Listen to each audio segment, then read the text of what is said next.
el noticiero. Sorprendida, hubo momentos en que ya no se podía escuchar, iba a tomar agua, volvía, porque es increíble cómo el presidente de la República puede crearse, y en realidad no es increíble, es real. Fueron 2 años en donde se encapsuló, estuvo gobernando desde una cápsula en donde no tenía ningún tipo de relación con la realidad, con los ciudadanos que se ven afectados por la inseguridad, por todo lo que vive el país en cuanto a la nula inversión social del presidente de la República. Quiero recordarles a ustedes, a la audiencia, que nosotros observamos los presupuestos, los 2 presupuestos del presidente de la República que envió a la Asamblea Nacional, los observamos, y muchos de ellos por la reducción significativa, sobre todo en salud, en educación y en seguridad. Recordarles que en el último presupuesto enviado fue observado por la misma comisión, pero el Pleno de la Asamblea Nacional hizo observaciones radicales sobre recursos que habían sido reducidos justamente en ámbitos muy importantes y trascendentales del país. Obras como los hospitales que plantea que va a inaugurar. Primero, es importante que la ciudadanía sepa que todos esos hospitales fueron planificados en el gobierno de la Revolución Ciudadana, que quedaron con presupuesto en el gobierno de Moreno, pero que nunca fueron ejecutados. Por ejemplo, el hospital de Quinindé, que fue un hospital que estaba programado construir con recursos no reembolsables de fondos chinos, justamente por temas de reconstrucción. Querían desviar esos recursos, más de 600 millones que estaban ya establecidos para construir esta infraestructura tan importante para la salud de los esmeraldeños y específicamente de los quinindeños, desviar esos recursos. Sin embargo, todavía no se operativiza la construcción. Entonces, a grosso modo les quiero manifestar, y creo que esto es la sensación que pueden tener muchos de los ecuatorianos, sobre todo cuando la puesta en escena del presidente de la República habla de lo que en realidad representa su gobierno. Un gobierno acorralado, tuvo que irse a meter a un auditorio con 400 personas, todos funcionarios cercanos a su gobierno, que lo aplaudían y que decían, sí, presidente, todo está muy bien, pero la calle creo que dice lo contrario, y el mismo hecho que el presidente de la República haya tomado la decisión más inteligente que ha tomado durante su gobierno, anticipar las elecciones. Yo creo que ha entendido que el problema del país es él, y que las cifras maquilladas de hoy no representan al Ecuador, que sobre todo está sumido en la inseguridad, con falta de empleo, y que estas cosas redundan obviamente en la pobreza que están viviendo varios sectores importantes del país. Asambleísta Cabezas, ex asambleísta Cabezas, bueno, ya es la costumbre. Buenas tardes, bienvenida. Paola, tranquilos, no se preocupen, yo me siento muy cómoda con que me digan Paola.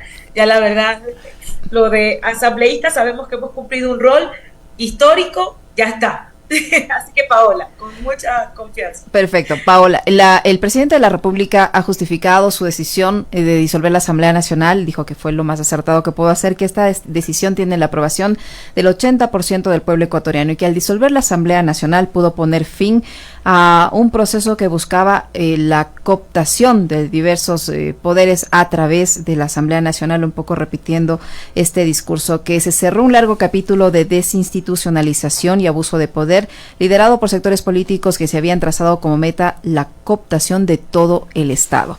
Así resumió el presidente de la República en su informe a la Nación la decisión de disolver la Asamblea Nacional. Según su lógica, la lógica del presidente de la República, el país está mejor sin tener una asamblea. ¿Qué le dicen ustedes como asambleístas a estas afirmaciones? ¿Existía este afán de desinstitucionalizar el Estado? ¿Había ese abuso de poder? ¿Tenían planificado como meta la cooptación de todo el Estado? No sé cómo. La verdad, Elisenia, me gustaría saber que esta película macabra que el presidente de la República ha creado para poderle trasladar a los ecuatorianos, que nos diga cómo desde la Asamblea se puede hacer todo esto que lo ha tejido en su cabeza. Sin embargo, sí hay algo que considero importante y que está en la Constitución: el anticipar las elecciones. El presidente habla como que la Asamblea hubiera perdido, y yo creo, Elisena, que hay que hacer una lectura distinta. El que ha perdido es el presidente. Yo no sé si no se ha dado cuenta que justamente porque no logró generar una gobernabilidad y no le dio la talla de ser presidente de la República, tuvo que firmar el decreto para disolver la Asamblea Nacional y anticipar las elecciones. Yo no sé, en realidad, cuál es la perspectiva que el presidente tiene sobre la disolución del legislativo. Que dicho sea de paso, hay que estar muy pendiente de esos decretos ley que ya ha enviado a la Corte Constitucional, porque no pretenderá meter el paquetazo que le impedimos, por supuesto, y en eso, Elisenda, me voy a sentir inmensamente orgullosa, porque él puede hablar de desestabilización, evitar que retrocedan los derechos laborales en el país.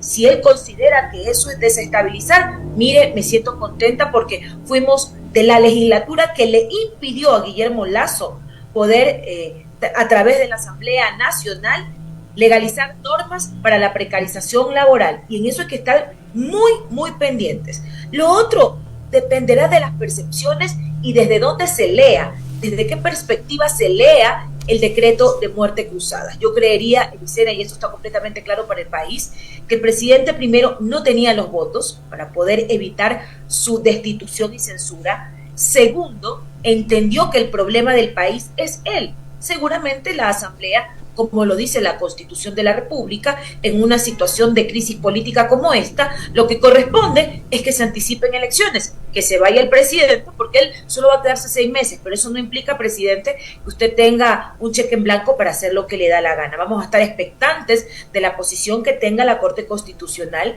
vamos a estar expectantes de que no intenten meterle los paquetazos que nosotros impedimos por varias ocasiones que se puedan materializar desde la Asamblea Nacional. Lo otro, mire, es una película que el presidente se ha montado, esta idea ilógica que siempre quiso repetir y de manera permanente, en donde obviamente tuvo medios de comunicación que le amplificaron esta fábula y que ahora la repite sin mucho éxito.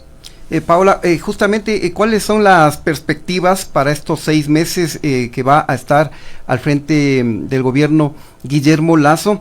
Él ha señalado ya que va a acelerar las acciones que presuntamente le estaban trabando desde la Asamblea Nacional, y por otra parte el ministro de Energía, el señor Fernando Santos, también ha anunciado que se están preparando ya una serie de decretos para permitir la participación privada en el sector estratégico. Estamos hablando de petróleo, energía, telecomunicaciones, etcétera.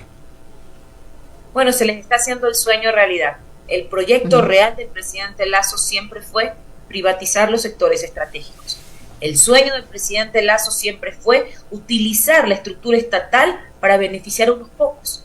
Entonces, en estos 6 meses van obviamente a operativizar lo que nosotros les impedimos. Recuerden, la venta del Banco del Pacífico, intentar privatizar los sectores estratégicos. Recuerden que intentaron privatizar las hidroeléctricas cuando eran los elefantes blancos. Yo creo que también hay que tener cierto nivel de analizar cuál ha sido la estrategia del presidente de la República durante todo su fallido mandato, y que ahora, en 6 meses, pretende poner el acelerador. Yo creería que en este momento es muy importante que, más allá de que él crea que es un logro haber disuelto la Asamblea Nacional, que puede actuar como un dictador suelo sin respaldo popular, porque él dice, bueno, me deshice de la Asamblea, pero recordarle, presidente, que cerca del 90% de los ecuatorianos también quieren que usted se vaya a su casa, y no implica esto que usted pueda hacer lo que le dé la gana. Por eso es importante que haya una veeduría permanente por parte de los sectores sociales para saber la actuación de la Corte Constitucional, porque hay una ley, que es la Constitución de la República, que esa es la carta magna que está por encima de cualquier intención de un dictador suelo sin apoyo popular que quiera institucionalizar la privatización sin tener norma expresa para eso. Cuidado, ecuatorianos, esto es muy grave, porque lo que impedimos durante estos 2 años, que es que se riten los sectores estratégicos, que se riten el erario nacional, lo intenten hacer en estos pocos meses. Así que hay que estar muy pendientes. Paola, el presidente ha hecho un llamado a un acuerdo Ecuador, un acuerdo nacional para enfrentar las próximas elecciones. ¿Con quién? Habrá que ver con quién, pero en este punto, cuando están los tiempos corriendo para esta este proceso electoral anticipado que encuentra organizaciones políticas prácticamente asustadas, en apuros, porque no tienen estructura, porque no tienen cuadros. Hemos visto cómo hay personajes que quieren saltar a la política de forma improvisada y buscan el apoyo de organizaciones, y organizaciones que buscan que sean representados por personas que no son de sus tiendas y que también son improvisadas. En esta coyuntura, ¿qué tan sencillo, qué tan real puede ser un llamado a conformar un frente nacional que hace el presidente de la República? Bueno, el presidente tiene todo el derecho de convocar a quien él considere conveniente. El tema es que el que se quiera juntar con él, no sé si quiera perder las elecciones, porque entenderá que el perdedor de la derecha, del modelo de la derecha ecuatoriana, el máximo perdedor y peor referente que tiene el país y la región es Guillermo Lasso. Entonces, yo no sé si la derecha, que ya ha demostrado estar fraccionada, con tanto candidato, uno más fascista que otro, uno más oportunista que otro, como lo dijo nuestro compañero Andrés Arauz, y no es una frase mía, es de él, niños ricos que creen que la presidencia de la República está en rifa, que se la puede conseguir en una funda de cachito, y creen que obviamente van a pescar a río revuelto. Y mire, Licenia, y aprovechando la oportunidad que nos pueden escuchar los ciudadanos, la muerte cruzada o anticipar elecciones es una oportunidad para que ustedes elijan proyectos serios. Yo creo que el país ha pasado, mire, la hemos pasado mal por oportunistas que llegaron al poder y que hicieron todo lo contrario de lo que le ofrecieron al pueblo ecuatoriano en sus planes de gobierno. Hoy no podemos correr ese riesgo.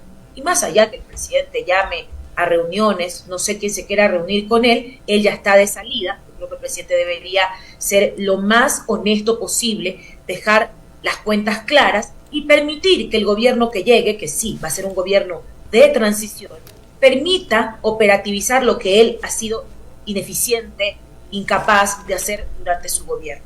Si hay algo que debe tener claro el país es que los oportunistas son los que tienen en soletas la democracia y al país.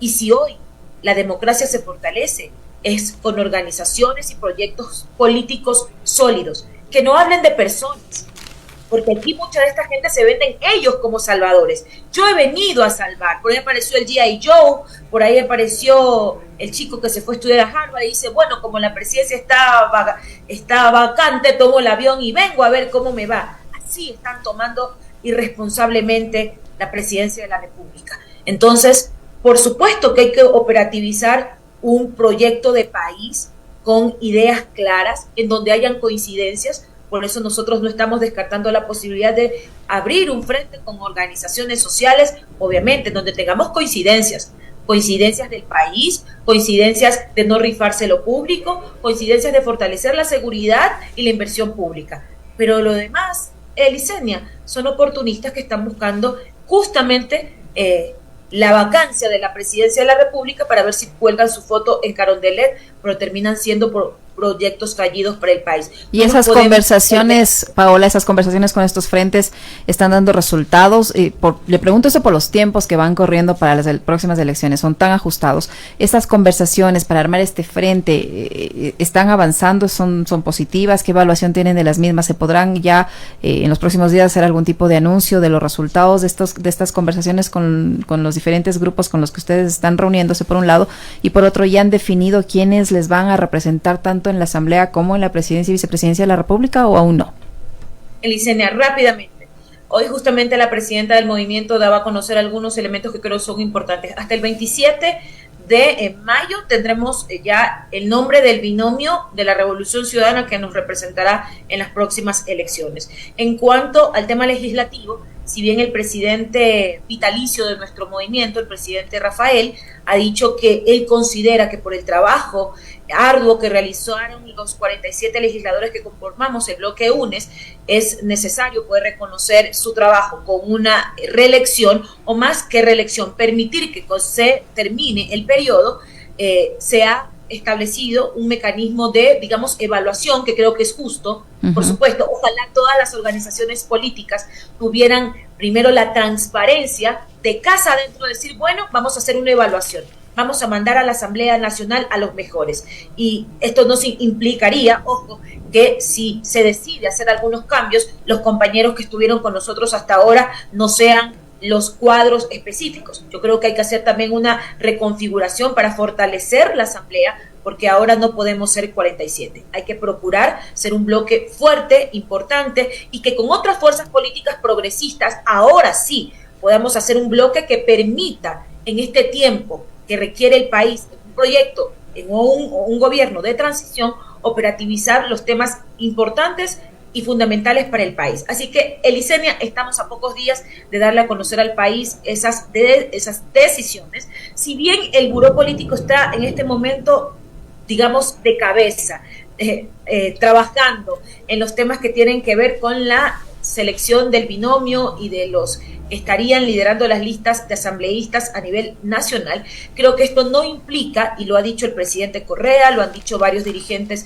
de nuestra organización política, nosotros en este momento no podemos cerrar las puertas, armar un gran frente progresista, porque que nadie se pierda. Lo que nos ha gobernado durante 6 años es el neoliberalismo puro y duro, incluido con cierto nivel hasta de fascismo por parte de estos gobernantes. Entonces, obvio que hay que proponerle al país algo distinto, y debe ser desde una visión progresista en donde estén todos los sectores que durante este tiempo han sido afectados por el gobierno del presidente Lasso, y no nos olvidemos de Moreno. Muy bien. Muy Muchas amable. gracias, Paola, por compartir estos minutos. Hasta una próxima. Con ustedes siempre un gusto poder conversar. Un abrazo grande. Muchísimas gracias a la ex legisladora Paola Cabezas, que ha estado con nosotros. 14:20 ya, Adrián. Así es, bueno... De Flores, mandó el Brian. ya, a ver...